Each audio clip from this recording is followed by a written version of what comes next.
If he's not gonna play the piano, then tell him to get out of the recital. You know what I mean? Hold on one sec. Yeah, buddy, I gotta make this quick. Then may I recommend the instant demands? They're flash fried. Yeah. I don't need the recipe. Just get it out here with a side of frazzled nerves and bring the check while you're at it. Absolutely. I needed the reports like yesterday. Hey, buddy, can you replace this one with one that's burnt above the end? What did I say? I've got to work late tonight, honey.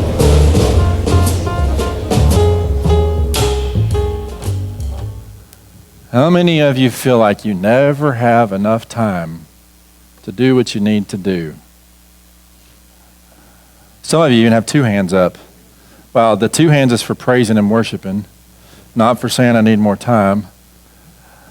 That is a philosophy in life today, is I wish I had more time to whatever. I wish I had more time to do the dishes, said no one ever. Wish I had more time to spend with the kids. Wish I had more time to pray. Wish I had more time to read my Bible. Wish I had more time to work. Wish I had more time to mow the yard. Wish I had more time. Wish I had more time. What would you do with more time? Would you use it productively? If you had 26 hours in the day, what would you do with those other 2 hours? No, you wouldn't. You would find something to fill it with to do something. And then you would wind up needing 28 hours. And then you would wind up needing 30 hours. Week 4 of this I Choose series, we're going to talk about choosing the important things over the urgent things. Now, if you remember catching us up, you are, in essence, what? The result of the choices that you've made in life. Your life is the sum total of the choices that you have made. Today is the result of the choices that you've made leading up to today. Tomorrow is the result of the choices that you make today. You are the sum total of the choices that you've made in life. And this is I've looked forward to this one, honestly, because I'm probably preaching to myself in this one. Choosing the important over choosing the urgent. I wish I had more time to do this. I wish I had more time to spend with the kids. I wish I had more time to finish this project that I'm working on. I wish I had more time to cook dinner. It would be better. I wish I had more time to grocery shop because I could buy better groceries to cook a better dinner. I wish I had more time on Facebook so I could get everything looking correct. I wish I could have more time on Instagram so I could make the filters all look right so my picture was perfect.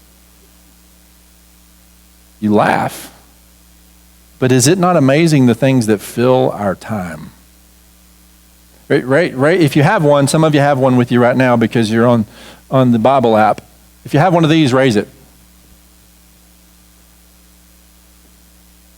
I already have 2 texts this morning from the time I checked it right before the service started. How many of you agree that this is for everybody else's convenience that wants to get a hold of you? Negative. This is for your convenience when you want to answer it. Do you know how much time we waste on what we think is important when it's really not? You know how much time we waste trying to make others happy when we can't?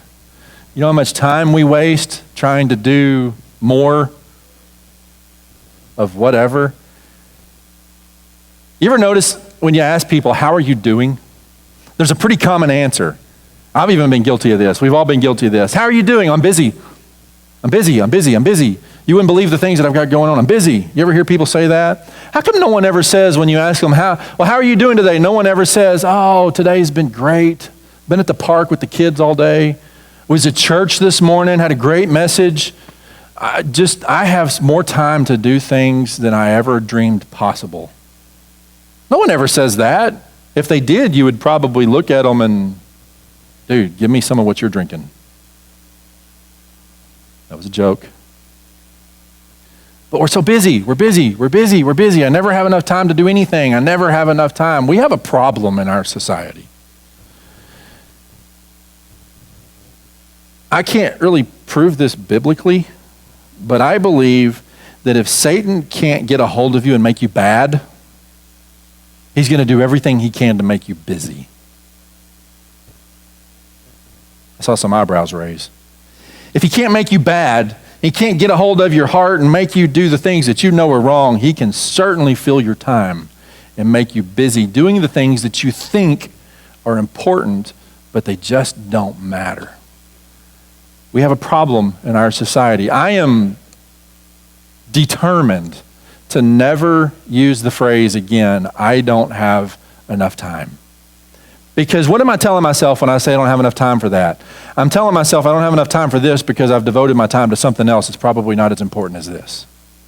Well, let me tell you this, and I want you to hear this loud and clear. I think I got this up there for you. Wish I had more time we'll talk about that in a minute. You have time for what you choose to have time for. Say that with me. You have time for what you choose to have time for. You agree with that? If you don't, maybe we'll get there. Choosing the important over the urgent. Now, it's probably important that we define important and urgent, because you're probably thinking to yourself, well, aren't the urgent things important? Yeah, probably. They probably are. What made them an urgent thing in the first place might have been mitigated had you took care of the important stuff to begin with. Let me give you an example.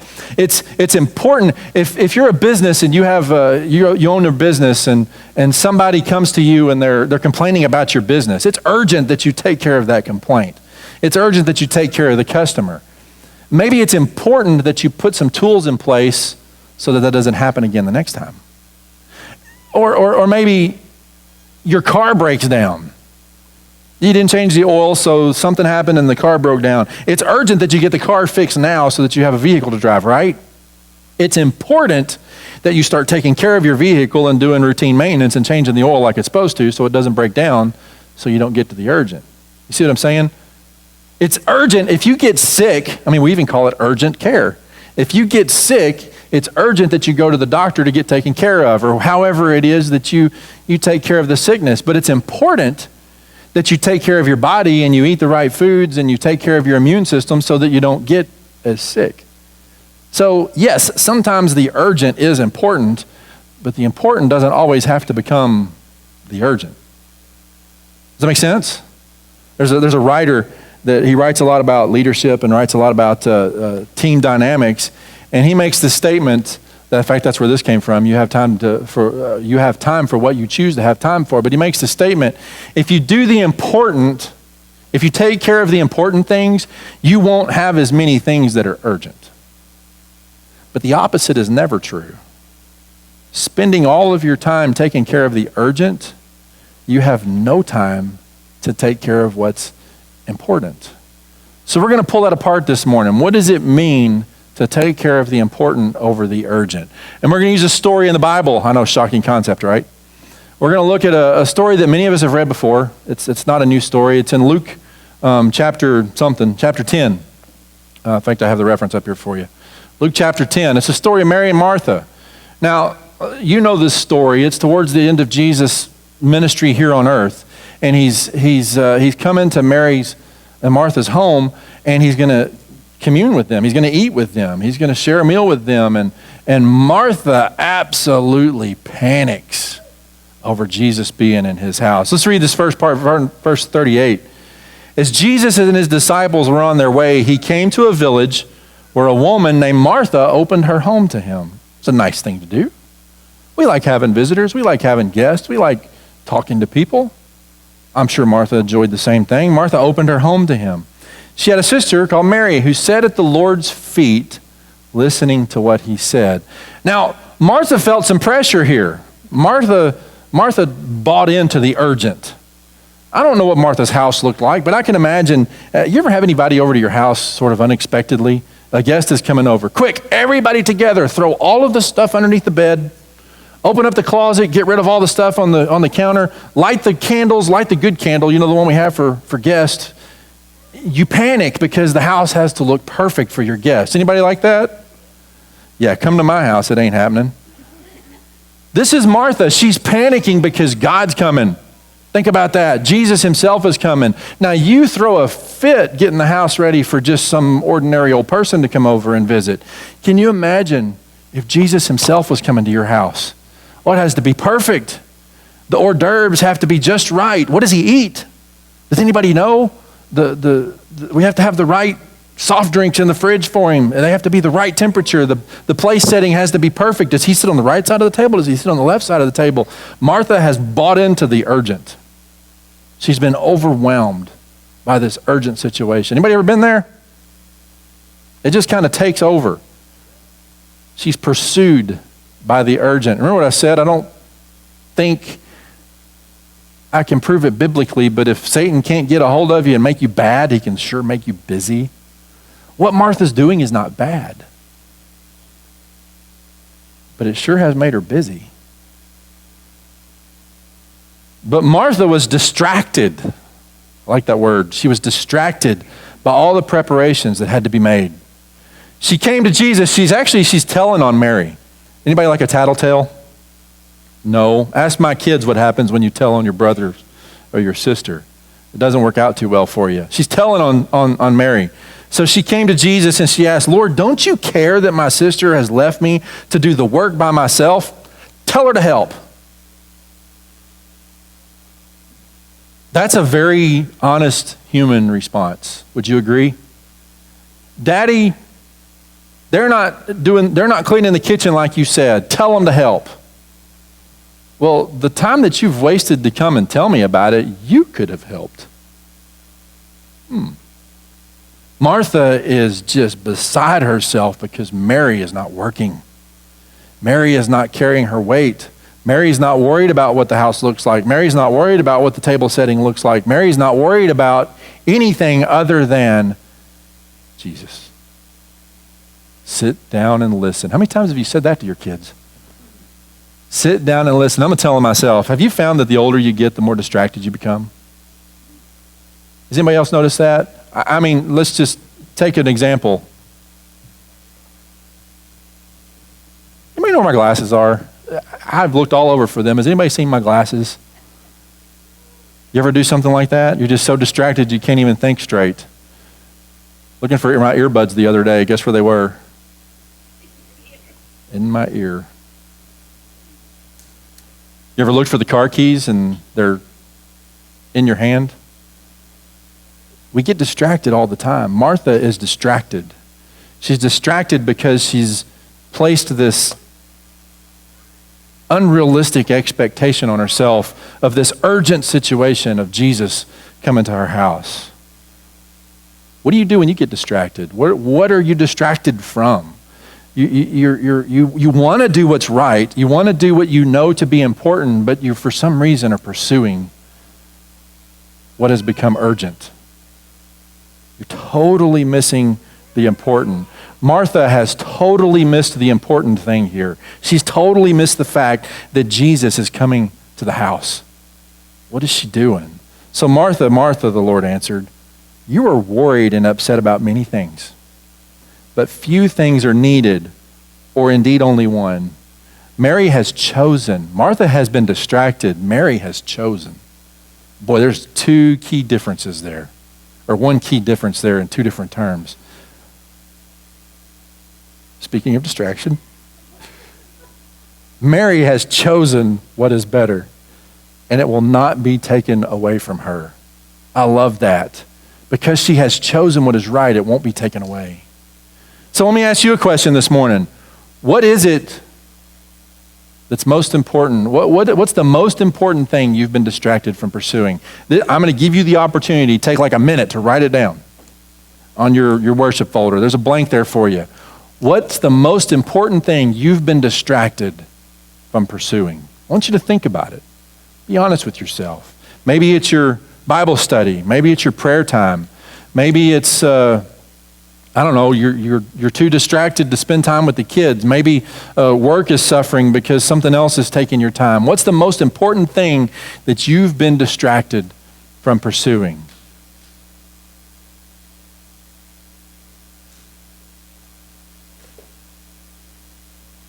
You think I'm crazy actually having you write and actually participate.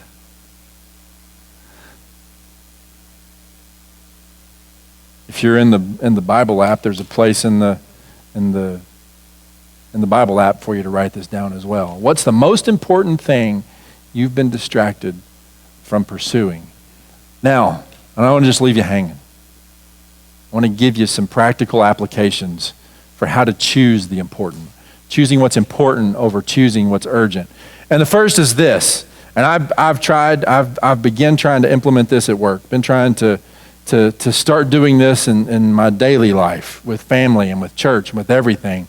The first is this: create artificial deadlines. Now let me explain what an artificial deadline is. You ready?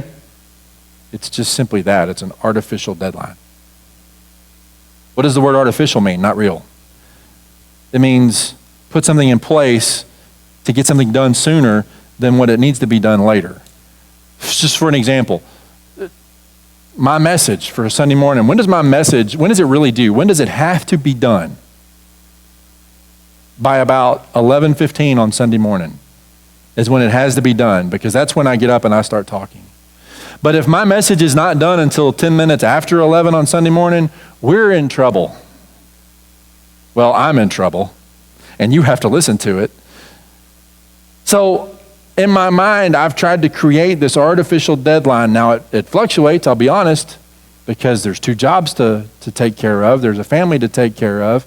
But it's important that I'm well prepared for you on a Sunday morning. It's important that I'm well prepared to handle His Word appropriately on a Sunday morning. So why in the world would I wait until Sunday morning to wake up and say, okay, God, I need a message today? Then it becomes urgent. Then it becomes a panic. And do you know what happens when you wait until Sunday morning? You probably don't, because you've never done this. You know what happens when you wait until Sunday morning to open up your Bible and say, okay, God, I need something here? Somehow, all of these distractions begin to happen. Somebody shows up early and needs something taken care of. Something is not working right that diverts your attention to fix. The alarm is going off and you can't figure out how to stop it. You have to go back home to take care of this or this or this. You have to run to the store real quick because we're out of paper. All of these things begin to happen because now I'm wrapped up in the urgent and I didn't choose before what was important. So the distractions have beat me up. Anybody ever experienced that? You wait till the last minute. They used to call me LMG. Hush. Take a wild guess what LMG stands for. Last minute Greg.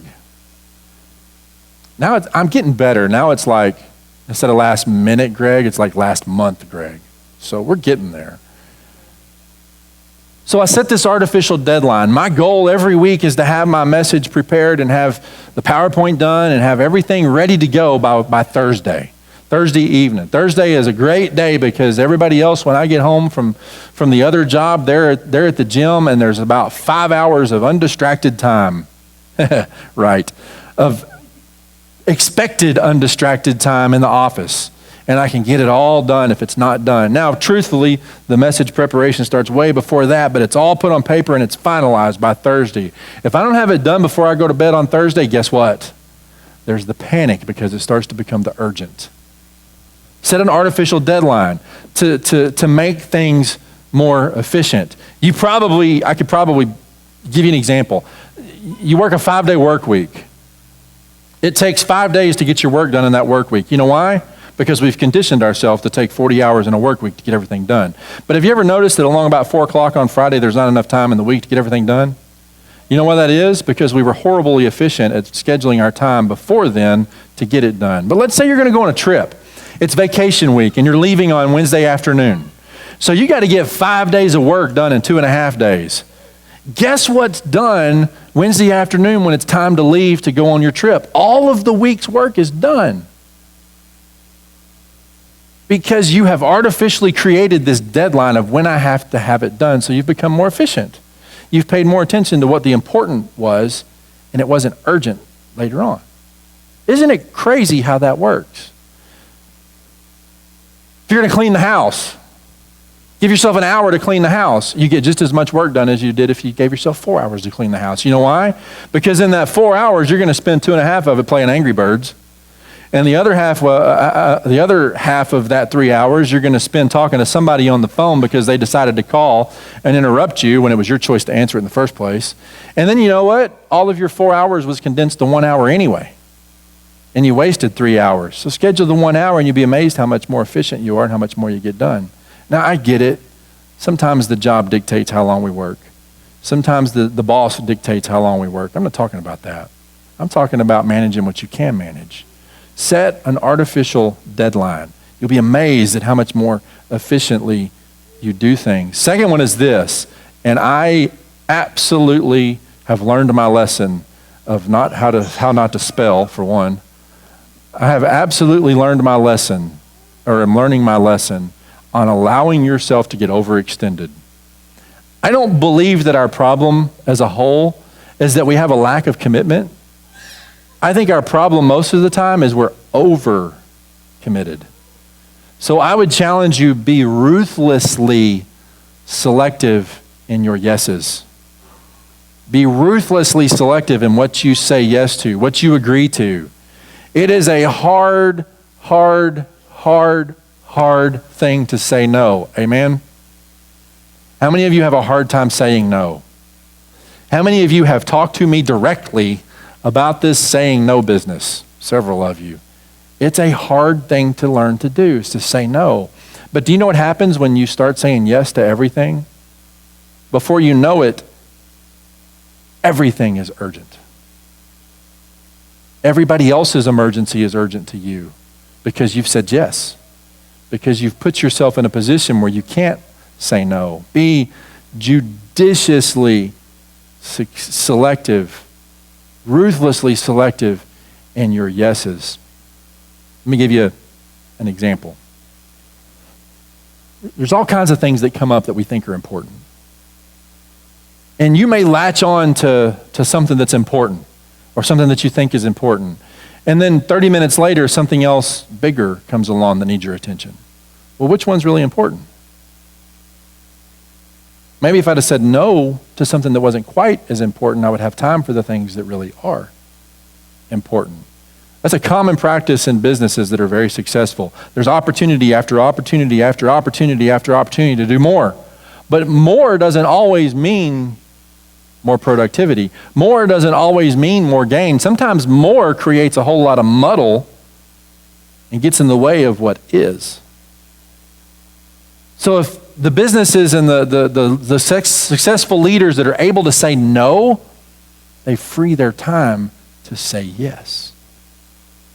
Be ridiculously selective, ruthlessly selective in the things that you say yes to. You are going to have some kind of an emergency for me to say yes to you on a Tuesday night and not yes to my wife on a Tuesday night. Because Tuesday night is date night. I got to go out of town this week, and it's Sunday morning, and I'm already thinking about the fact that I'm not going to be home for date night on Tuesday night. There is just something wrong with that. Be selective in your yeses. It leads into the third one. Do first what matters most. Do first what matters most. I said a while ago, successful leaders don't do more of stuff. They do more of what matters most. They say yes to the things that matter. So what is it that does matter? Maybe you're saying, if I have time, I'll go work out at the gym. No, you won't, because you'll never have time, because you haven't made that a priority. You haven't said that I'm going to create this deadline so that I do have time. I told you last week that in choosing some things and choosing some priorities, I'm going to start going to the gym and start trying to eat right. And I'm going to tell you, I actually met my goal this week. I went to the gym. I only said 3 days because 5 days would really, really hurt. But I did 3 days, and I can stand here a week later and already tell you that I can feel the difference. But I made it a priority on those 3 days to say I'm either going to get up early because that's what I can put in the schedule, or I'm going to leave the office early so I can go by the gym. And when I left the office Thursday afternoon at 3 o'clock, the boss is like, "Where are you going?" So I'm going to the gym, and you're not stopping me. Okay. There was still work to be done. I can do that in the morning. I've made it a priority to go to the gym at 3 o'clock today because that's what matters the most today. So I did first what matters most. You see what I'm saying? Understand that busyness does not necessarily mean production. Doing more doesn't necessarily mean you're doing better. Not at all. If we have time, we'll go on a date. One day, we'll get that weekend getaway. I wish I had more time for. I wish I had more time for. I wish. I'm busy. No. You choose to have time for what you choose to have time for. Are you getting hung up in the urgent, or are you choosing what's important? I'll be the first to tell you that I have a tendency, if I'm not careful, to just work and work and work and work and work. And work and work and work and spend more time at work and kind of ignore the family. And I learned as my kids got older, bro, you are losing them. You are losing out because you think that what you're doing is more important than they are. So I made a conscious decision probably 3 or 4 years ago that whatever it takes, I'm going to start spending more time with my kids. And a funny thing happens when you do that. You actually learn who your kids are. It's weird. And you learn the things that drive them, and you learn the things they like and the things they don't like. And you learn that they're each different, and you can't get onto them the same way. You can't discipline them the same way. You can't expect them to do things the same way. And you learn who they are because they suddenly become important to you. And my daughter did something this week that blew me away. She's not here today, so I can tell about her. I can talk about her. Wednesday, I had to go on a quick trip to Ohio. And so I packed my lunch Wednesday morning. And we're probably about halfway to Dayton, Ohio. And I grabbed my lunch bag and opened it up. I'm going to get my sandwich out. And there's a napkin in there. And I'm like, or a paper towel folded up. I'm like, I didn't put a paper towel in here. So I started to wad the paper towel up, and I realized there's something on this paper towel. And when I opened it up, I realized there was a note in my lunchbox from my daughter. And I may have to bring it up here with me. I'll just kind of paraphrase it. It basically said, Daddy, I love you. Thank you for working so hard to take care of us. I hope you have a good day.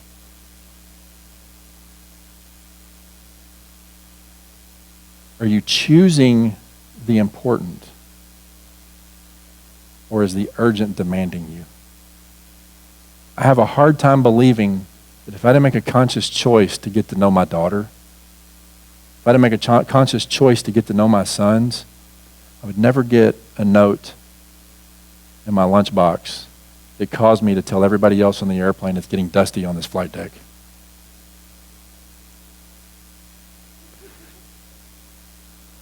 Are you choosing the important? Or is the urgent taking over your choices? I want you to see something. Martha chose the urgent. Martha could have chose either one. She chose the urgent. She gave in to the moment.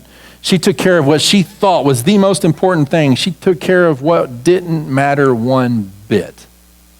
She chose the urgent. She chose to get the house ready. She chose to make everything perfect. She chose to get the meal just right. She chose to get the thermostat set so the temperature was perfect for their conversation. Mary, however, chose the important. Boy, there's a huge lesson in those two for us. Because here's the reality. There's a whole lot of us sitting in this room this morning that we're Christ followers. We've been Christians for a long time. We make it a priority in our life to be Christ followers, but the reality is you're not choosing to make it a priority in your life to be a Christ follower. We want to get down to the essence of this. What does Jesus say? Martha, Martha, the Lord answered, you were worried and upset about many things. We're worried and we're upset about a lot of things. We get our minds wrapped around so many things that just don't matter. So many things that we could just let go and it'll be dealt with later. Or it doesn't even need to be dealt with at all. Or it's not our place to deal with it. It's somebody else's place to deal with it. You are worried about so many things. But few things are needed. In fact, only one. Mary has chosen what is better, and it will not be taken away from her. You're a Christ follower this morning. What are you choosing to do with that reality in your life? When you get up in the morning, do you choose in the morning to spend time with Him, to do what matters? I mean, if you want to get down to the essence of it, He's saying only one thing is needed. Only one. You're upset about many, but only one thing is needed, and that's spending time with Jesus. That's what Mary did. She spent time at Jesus' feet. All of the chaos around her of being prepared didn't matter. She spent time at Jesus' feet. What are you doing? What is important to you? If you're a Christ follower this morning, that should be priority number one, is to spend time at Jesus' feet.